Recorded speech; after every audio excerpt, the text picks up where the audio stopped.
Before we get into today's video, I would like to give a shout out to two of our newest subscribers, Jose Alexandre and Debbie Hargreaves. Hargreaves? I hope I did not butcher your names, but thank you for subscribing and welcome to the family. And now on with today's video.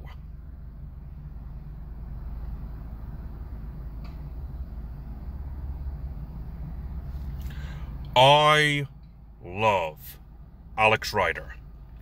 One of the best book series ever. One of the few that was able to get little Drayhan's attention long enough to get from cover to cover. And with 3 new books that I need to be able to catch up on, there's also the movie and a TV series that I need to figure out how to find and watch. Whoo, boy, we got a lot of content to cover with this one character conversion. And Alex Rider, like I said, is one of the few book series that was able to grab my attention, which is why he's going to be our next character conversion for the month of January.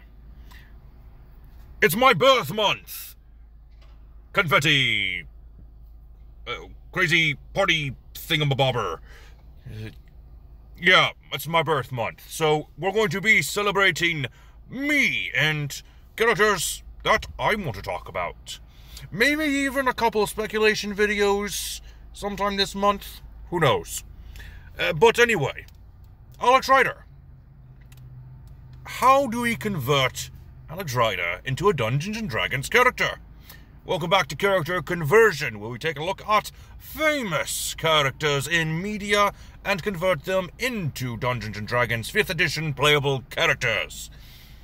And like I said, we're doing Alex Rider, a spy that works for MI6. I'm going to try to spoil as little as possible of the books, movie, and the TV series, but I can't avoid all spoilers since we are trying to make a character here. So we need to be able to look into the lore in order to get an accurate sense of what this character is about. So we're going to start things off with the point-buy system for our stats. Strength and Charisma are both going to be a 12. He's a teenager, so he's got a little bit way with words, but not entirely. Plus, there's the fact that he was secretly, at least not to his knowledge, trained in the way of a spy. So you got that going for you. Which is also why your dexterity is going to be a 14, as well as your intelligence and wisdom being at a 13, and constitution is at a 10, because, again, you're just a teenager.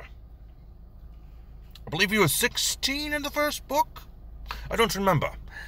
But anyway, we're going to go with the race human variant. This is because, again, he was in fact trained. In fact, in the first book, he was even sent through military training just to help him get ready for his very first mission.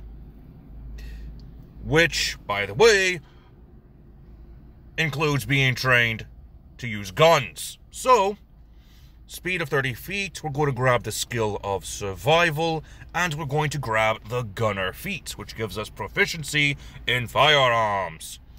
Go ahead and increase your intelligence and wisdom each by 1 with your racial bonuses, and gunner is going to increase your dexterity by 1 point. For background, obviously working for MI6 and being given the nickname of the young James Bond is going to, of course, have the background of spy be in your character. This will give us proficiencies in the deception and stealth, and spy is a variant of the criminal background, so you get criminal contact. Which is kind of weird, but whatever. You also get proficiencies in one gaming set of your choice on Thieves' Tools. Again, trained in the way of the spy. We're going to start things off with level 1 fighter. Like I said, unbeknownst to Alex Rider, he was being trained in the art of the spy by his uncle, and I believe a little bit by his father, before both of them, unfortunately, died. Yeah, like I said, there's going to be some spoilers. Anyway, fighter, we're going to get the fighting style unarmed fighting. For your proficiencies, you get all armor and shields, simple and martial weapons, strength and constitution saving throws, and the skills of athletics and acrobatics, thanks to your spy training. You also get the feature Second Wind. We're going to go ahead and swiftly multi-class into Rogue. Again, spies. You gotta have that Rogue. Which technically you could just go straight Rogue with Alex Rider, but I thought the fighter features would actually make things a little bit better, if not make things more accurate. You get an extra skill proficiency. We're going with investigation. You also get expertise. We'll go with athletics and acrobatics. You'll get a sneak attack feature on Thieves' Cant. Level 2 rogues get cunning action. Level 3 rogues get the roguish archetype. We're going with Thief. This gives us fast hands and second story work. Alex has a lot of interesting chase scenes with some tumbling involved and strange jumps. So yeah, second story work kinda makes sense. You also get the feature Steady Aim just for being a 3rd level rogue. 4th level rogues get an ability score improvement. Go ahead and increase your strength and your dexterity each by 1. That'll make sense a little bit later. Level 2 fighters get the Action Surge ability. This will give you 1 extra action until you complete a short or long rest. You also get the Uncanny Dodge feature from level 5 rogues, which is very useful for being an expert spy working for MI6. Level 6 rogues get more expertise, grab deception and survival. That's going to be very useful later, especially when you're getting thrown out into the wilderness after one of your partners gets killed in the field. Leave those crocodile tears. Alex has a lot of death around him. It's kind of unlucky.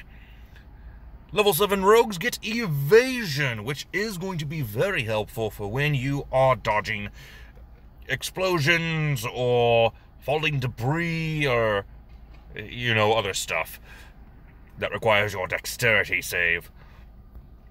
Level 8 rogues get an ability score improvement. Go ahead and increase your dexterity by 2.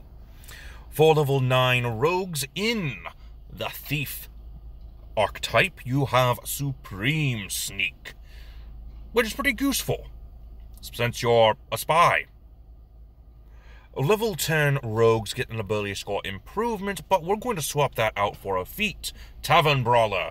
This will increase our strength by 1 point and give us a weapon proficiency in improvised weapons. Which, when some of the tech that you're given is just everyday items, just spyified, yeah, it's going to be pretty handy to have that improvised weapons feature. Going to level 11 rogue, we now have Reliable Talent. Level 12 rogue gets an ability score improvement. Maximize your dexterity, making it a nice 20. At least for this build. Yours might be different because you might roll dice, but since we're doing the point-buy system, that's what we got. Level 13 rogue in the Thief category has Use Magic Device. You ignore any prerequisites for magic items, such as racial or class prerequisites, which honestly is a very useful thing, but Not really for Alex, because there are very few times when that would actually come up. Level 14 rogues get blind sense, which honestly makes sense, sort of. I think there was a couple of times when Alex needed this and was able to use this proficiently. Moving on to level 15 rogue, you get slippery mind. Again, another useful feature for a spy.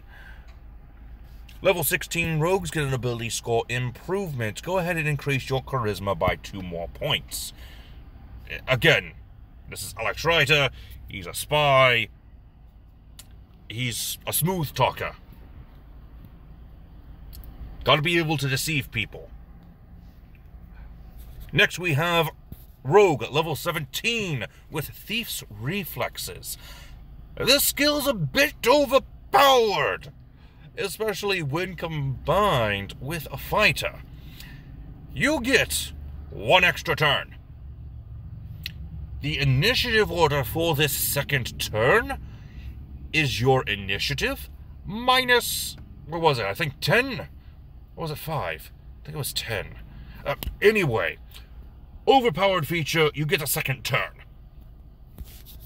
Too bad that doesn't stack with some other overpowered features. Next is Fighter level 3, which gives us a martial archetype. We're going to go with Battle Master. We get combat superiority, which means we get 3 maneuvers. Disarming attack, precision attack, and trip attack are going to be the most useful for your spy needs. You also have Student of War, which can be useful, but not entirely useful. We're mainly here for the maneuvers. And that is the end of this build. I hope you did enjoy Alex Rider in Dungeons & Dragons 5th edition.